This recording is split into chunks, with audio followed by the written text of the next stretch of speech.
दसैँ त बरु गाउँमै रमाइलो पल्लरा गयो तल्लर गयो डाँडामा गयो एकचोटि खलल्ला हाँसु आनन्द मनमा के गर्ने भन्यो भने त यो यहाँ बस्ने ओल्लो घर जाने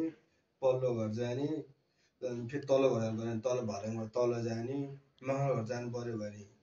सर माथि जाने होइन म डाँडामा जान्छु डाँडाबाट सबै चुर हेर्छ भने चाहिँ माथि ट्याङ्की राखेको ठाउँमा जाने सबै भेट्ने यसो हेर्ने हो गाउँले हो भन्ने होइन म तल्लो घर जान्छु भने फेरि सुर तल्लो घर आउने बस्ने अनि हाँस्नु पर्यो भने दुईटा छोरीहरू लिने हाँस्ने हो यिनीहरूले त हाने होइन रुवाउँछन् मलाई त्यही गर्ने अल्लो घर पल्लो घर यही हो दसैँ काठमाडौँको दसैँ केही रमाइन्छ नि यहाँ त दसैँ अब मासु खानु पायो मासु खानु पाइहालिन्छ त्यही हो दसैँ दसैँ दिन नयाँ नाना लाउने यो लाउने त्यो लाउने हामी त यसरी पूर्वमा हात लाउने बस्ने